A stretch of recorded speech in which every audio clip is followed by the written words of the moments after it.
오늘 강의할 주제는 승리의 생활입니다. 먼저 네 가지 큰 제목을 보겠습니다. 첫째, 유혹과 시험. 둘째, 유혹과 시험을 이기는 방법. 셋째, 시험을 이기기 위해 피해야 할 것. 넷째, 적극적으로 싸워야 할 것. 교재 104페이지입니다. 우리 그리스도인에게는 유혹과 시험이 늘 그림자처럼 따라다닙니다. 이것은 하나님의 자녀가 된 증거이기도 합니다. 하지만 두려워할 필요는 없습니다. 하나님께서 능력과 힘을 주셔서 승리하도록 이끄시기 때문입니다. 그래서 우리는 승리의 생활을 할 수 있는 것입니다. 단 뒤에서 나오겠지만 주시는 말씀에 굴복이 안 되는 사람은 제외입니다. 듣기 싫어하는 사람은 제외입니다. 하나님의 자녀만 승리의 생활을 할 수 있다는 것입니다. 오늘은 첫 번째 제목, 유혹과 시험만 살펴보겠습니다. 유혹은 성도를 타락시키려는 마귀, 사탄의 꾀임입니다. 시험은 성도의 신앙을 드러내고 자신을 돌아보게 하시는 하나님의 도구입니다. 유혹은 어떤 사람이 더 많이 강하게 받을까요? 베드로후서 2장 14절은 가르쳐 줍니다. 베드로후서 2장 14절. 음심이 가득한 눈을 가지고 범죄하기를 그치지 아니하고 굴복하지 못한 마음을 가진 자들이요 저주받기에 알맞은 자식이라. 첫째, 음심이 가득한 눈을 가진 사람입니다. 음심이 가득한 눈을 가진 사람이란 말은 시선의 방향이 하나님이 아닌 내 욕심, 내 욕망으로 기울어진 사람을 뜻합니다. 그래서 마귀 사탄은 이런 사람을 아주 사랑합니다. 안목의 정욕과 이생의 자랑에 아주 특화된 사람입니다. 쉽게 이야기하자면 안목의 정욕, 옷을 사입고 이생의 자랑, 마이크 잡는 것을 좋아하는 사람입니다. 이런 사람 오늘 오셨습니까? 이제는 길과 행위를 고치십시오. 바꾸십시오. 이것을 회개하라는 것입니다. 나의 지금의 갈등과 불안이 바로 여기 안목의 정욕과 이생의 자랑에서 비롯되는 것입니다. 하나님의 음성으로 들으실 수 있기를 바랍니다. 둘째, 범죄하기를 그치지 않는 사람입니다. 이러한 사람은 죄가 한두 번의 실수가 아니라 습관이 되어버린 상태입니다. 그로 인해 죄에 대한 경계심이 무너졌기 때문에 유혹이 오면 막아낼 힘이 없습니다. 죄가 생활이 되면 될수록 유혹은 더욱 쉽게, 더욱 자주 파고듭니다. 누군가를 미워하고 싫어하는 죄가 가장 대표적인 습관이 된 죄입니다. 맞습니까? 이런 죄를 그치지 아니하는 사람, 그칠 수 없는 사람, 그러면서 이게 죄인지도 모르는 사람, 이걸 회개해야 되는지도 모르는 사람, 어디 손 한번 들어볼까요? 사탄이 시켜서 계속해서 이렇게 하는 것입니다. 교회 와서도 눈도 안 마주칩니다. 피합니다. 가만히 곰곰이 생각해 보십시오. 집안 내력일 수도 있습니다. 부모님이 누구를 미워하고 싫어해서 나도 이러고 사는 것입니다. 누구를 미워하고 싫어하는 것이 학습이 된 것입니다. 본인만 손해입니다. 회개해야 합니다. 이걸 회개하라고 말씀하시는 것입니다. 점점 힘들어지고 내 스스로가 파괴가 될 것입니다. 그러면서도, 그런데도, 그러고 있는데도 모를 것입니다. 사탄이 기획하고 목적하는 것입니다. 이런 분들 교회에서 자주 봅니다. 따라해 볼까요?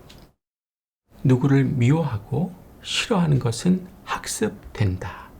점점 힘들어지고 파괴가 될 것이다. 그런데도 모른다. 사탄이 기획하고 목적하는 것이다.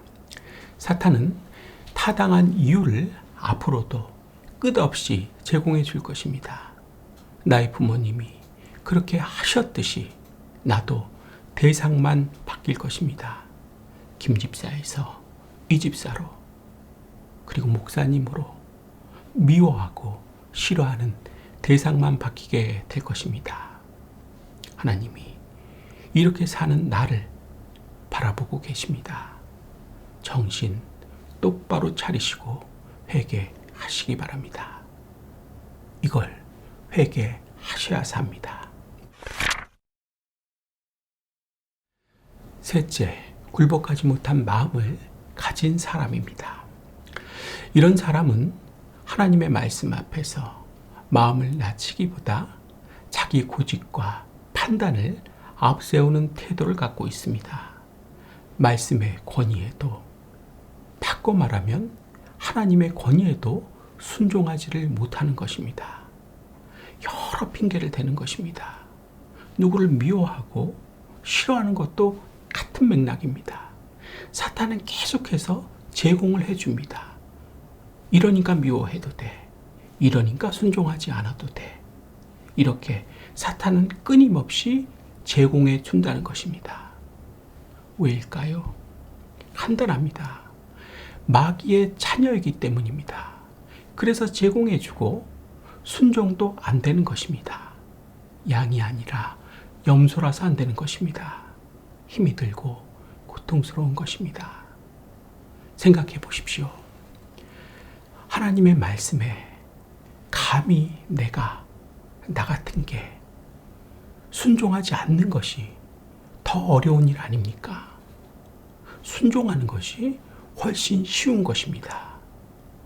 마귀의 자녀라서 이게 이렇게 어렵게 느껴지는 것입니다. 다짐을 하고 약속을 해도 안 됩니다. 내 모습이 아니길 바라겠습니다. 예수 믿고 구원 꼭 받으십시오. 하나님의 자녀가 되시라는 것입니다. 안 그러면 내 삶은 지옥이 됩니다. 이렇게 시선이 욕망으로 향하고 죄가 생활화되고 마음이 순종을 잃어버리면 결국 유혹은 더 많이, 더 강하게, 정말이지 아주 거세게 찾아옵니다. 그래서 교회 못 다니는 것입니다. 순서는 옮기고 갈등하다 또 옮기는 것입니다. 반복입니다. 따라해 볼까요? 결국 유혹은 더 많이, 더 강하게, 아주 거세게 찾아올 것이다. 그래서 교회 못 다닌다. 순서는 옮기고 갈등하다. 또 옮긴다. 이런 인생 되지 않길 바라겠습니다. 하나님께서 나 들으라고 하시는 말씀입니다. 그렇다고 한다면 유혹에 끌리는 것은 무엇 때문입니까? 말씀 보겠습니다. 베드로 후서 2장 18절. 그들이 허탄한 자랑의 말로 육체의 정욕 가운데서 겨우 피한 자들에게 유혹하여. 성경은 사람이 유혹에 끌리는 이유를 아주 단순하게 설명합니다. 그것은 육체의 정욕 때문입니다. 다시 말해 내 마음 안에 남아있는 욕망 때문입니다. 우리는 보통 유혹이 밖에서 오는 것처럼 느끼지만 실제로 힘을 발휘하는 순간은 내 안의 욕망이 이것을 받아들일 때입니다. 그래서 성경은 육체의 정욕 가운데서 겨우 피한 자들에게 유혹한다고 말하는 것입니다. 유혹은 언제나 내 안의 욕망을 찾아서 들어옵니다. 욕망이 남아있는 만큼 유혹은 더 자주, 더 강하게 다가옵니다. 하지만 중요한 것이 있습니다. 내 마음의 욕망을 하나님께 솔직하게 고백하고 그분께 맡기며 순종하기 시작하면 유혹은 예전처럼 나를 흔들지 못합니다. 흔들리던 마음이 점점 흔들리지 않는 마음으로 바뀌기 시작하는 것입니다. 다음 문제에 빈칸을 채우십시오. 그냥 말씀 보고 쭉 설명드리겠습니다. 고린도전서 10장 13절. 사람이 감당할 시험 밖에는 너희가 당한 것이 없나니 오직 하나님은 미쁘사 너희가 감당하지 못할 시험 당함을 허락하지 아니하시고 시험 당할 즈음엔 또한 피할 길을 내사 너희로 능히 감당하게 하시느니라. 이 말씀은 시험에 대한 세 가지 중요한 진리를 보여줍니다. 진리 2. 누구나 겪는 시험입니다. 사람이 감당할 시험 밖에는 내가 겪는 시험은 특별하거나 이상한 일이 아닙니다. 모든 사람이 겪는 범위 안에 있습니다. 진리 2. 하나님은 신실하십니다. 감당하지 못할 시험을 허락하지 않으시고 하나님은 우리의 한계를 정확히 아시며 우리가 견딜 수 없는 시험은 절대 허락하지 않으십니다. 진리 3. 하나님은 피할 길을 주십니다. 피할 길을 내사 어떤 시험 속에서도 하나님은 반드시 빠져나올 길, 견딜 길을 마련해 두십니다. 결론적으로 시험은 우리를 넘어뜨리기 위한 것이 아니라 하나님께서 우리를 붙드시고 인도하심을 경험하는 자리입니다. 다음 문제에 답을 쓰십시오. 문제 1. 시험을 당할 때에도 온전히 기뻐해야 하는 이유는 무엇인가요? 시험 자체가 기쁜 것은 아니지만 시험을 통해 하나님이 이루실 일과 변화될 나의 모습, 그리고 믿음이 증명되고 은혜를 경험하게 되는 결과가 너무 크기 때문에 기뻐할 수 있습니다. 문제 2. 인내해야 하는 이유는 무엇인가요? 인내는 단순히 고통을 버티는 것이 아닙니다. 하나님이 그 과정을 통해 반드시 선한 일을 이루시기 때문입니다. 우리가 인내할 때 믿음이 자라고 약속의 열매를 보게 되고 하나님이 어떤 분이신지를 더 깊이 알게 됩니다. 그래서 인내는 하나님이 우리를 성숙으로 그리고 승리로 이끄시는 중요한 방법이 됩니다. 야고보서 1장 12절로부터 14절을 읽고 다음에 문제에 답을 쓰십시오. 먼저 12절만 보겠습니다. 야고보서 1장 12절. 시험을 참는 자는 복이 있나니 이는 시련을 견뎌낸 자가 주께서 자신을 사랑하는 자들에게 약속하신 생명의 면류관을 얻을 것이기 때문이라. 문제 1. 왜 시험을 참아야 하는가요? 시험 속에는 하나님의 선한 목적이 담겨 있기 때문입니다. 시험을 견디는 자에게는 복이 있다고 하셨고 끝까지 견디는 자에게는 생명의 면류관이 약속되어 있습니다. 시험을 참는 것은 하나님이 준비하신 영광을 향해 나아가는 믿음의 길입니다. 그 다음도 보겠습니다. 야고보서 1장 13절에서 14절. 사람이 시험을 받을 때에 내가 하나님께 시험을 받는다 하지 말지니 하나님은 악에게 시험을 받지도 아니하시고 친히 아무도 시험하지 아니하시느니라. 오직 각 사람이 시험을 받는 것은 자기 욕심에 끌려 미혹됨이니. 문제 2. 왜 사람이 시험을 받나요? 사람이 시험을 받는 가장 큰 이유는 하나님 때문이 아닙니다. 사람 자신의 욕심 때문입니다. 그래서 13절은 하나님은 아무도 시험하지 않으신다고 분명하게 말합니다. 즉, 하나님은 우리를 넘어뜨리기 위해서 유혹을 주시는 분이 아닙니다. 그렇다면 시험은 어디에서 올까요? 14절이 답합니다. 오직 각 사람이 시험을 받는 것은 자기 욕심에 끌려 미혹됨이니 시험의 뿌리는 내 안에 있는 욕심, 욕망입니다. 더 가지려고 하는 마음, 높아지고 싶은 마음, 편하고 싶은 마음, 하나님보다 다른 것을 더 사랑하는 마음, 이런 욕심이 외부의 상황과 만나면 마음이 흔들리고 그 순간 시험이 됩니다. 그러니까 시험은 하나님께서 만든 문제가 아니라 내 욕망과 현실이 만나 생기는 마음의 전쟁입니다. 그래서 시험을 대할 때 우리는, 신자는, 성도는 환경보다 먼저 자기 마음을 살피는 것을 해야 하는 것입니다. 위의 성경 구절에서 하나님이 시험을 받지도 않고 친히 아무도 시험하지 않으신다는 말은 무슨 뜻인가요? 하나님은 시험을 받지도 않고 아무도 시험하지 않으신다는 말씀의 정확한 의미는 이렇습니다. 첫째, 하나님은 악에게 시험을 받지 않으시는 분이라는 뜻입니다.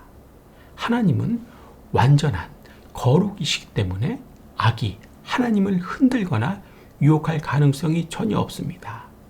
악의 영향이 하나님께 미칠 수 없기 때문에 하나님은 그 어떤 유혹도 받지 않으십니다. 둘째, 하나님은 사람을 죄로 끌어가는 유혹을 절대 주지 않으신다는 뜻입니다. 누군가 넘어지도록 미끼를 던지고 죄로 끌어당기는 일은 하나님과 아무런 관련이 없습니다.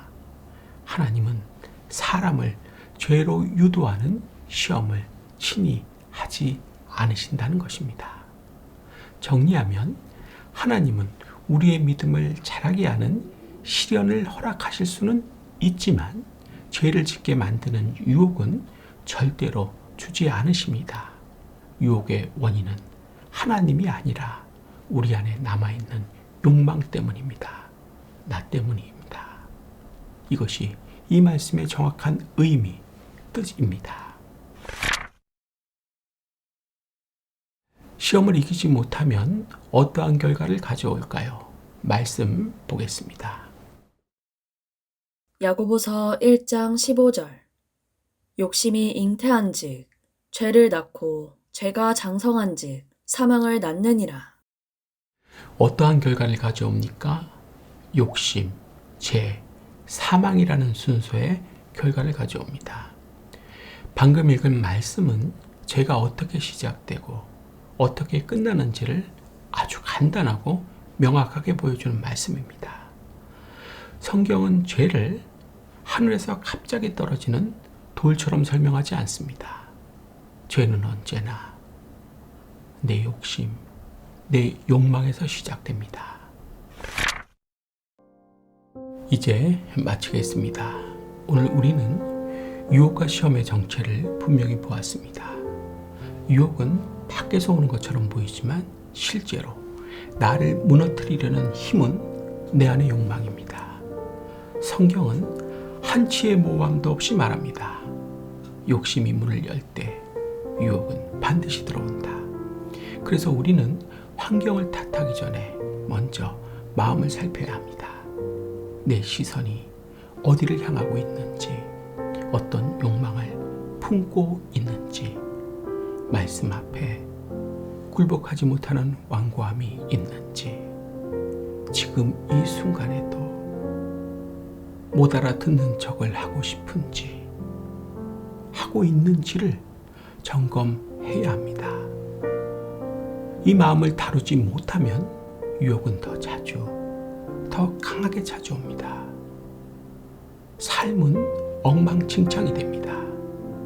신앙생활 못합니다. 교회 다녀도 다니는 것이 아닙니다. 다 망해버립니다. 그러나 그렇게 두려워할 이유는 없습니다. 하나님은 신실하셔서 우리가 감당할 수 없는 시험을 절대 허락하지는 않으십니다. 오히려 반드시 피할 길을 예비하십니다. 이것이 우리의 확신, 신자의 확신입니다. 지금 시험 드신 분 있으십니까? 하나님께서 나한테 하시는 말씀으로 들으셔야 합니다. 반면에 야고보서는 경고합니다. 욕심은 죄는 사망을 낳는다고 경고합니다. 욕망을 방치하면 결국 삶 전체가 무너집니다. 그렇기 때문에 죄는 행동이 되기 전에 마음에서부터 끊어야 합니다. 누군가를 미워하고 싫어하는 죄를 한번 생각해 보십시오. 왜 이제는 끊어내기가 이렇게 어려운 죄가 되었을까요? 행동으로 드러나기 이전에 마음에서 끊어내지를 않았기 때문입니다. 귀찮아서 대수롭지 않게 여겨서 방치해 두었기 때문입니다. 마태복음 5장 23절, 24절은 이렇게 말씀합니다. 그러므로 예물 제단에 드리려다가 거기서 내 형제에게 원망 들을 만한 일이 생각이 나거든 예물을 제단 앞에 두고 먼저 가서 그 형제와 화목을 하고 그런 다음에 와서 예물을 드리라. 이 말씀은 하나님께서 바로 나에게 하시는 말씀입니다. 사랑하는 여러분, 오늘 들은 말씀은 단순한 이론이 아니라 하나님께서 우리의 삶의 방향을 바꾸라고 주시는 명령입니다. 유혹에 끌려다니는 삶을 끝내고 시험 속에서도 하나님이 주시는 길을 붙드는 삶으로 돌아오라는 부르심입니다. 여러분이 마음을 지키기 시작하면 유혹의 힘은 약해지고 말씀 앞에서 무릎 꿇기 시작하면 죄의 고리는 끊어집니다.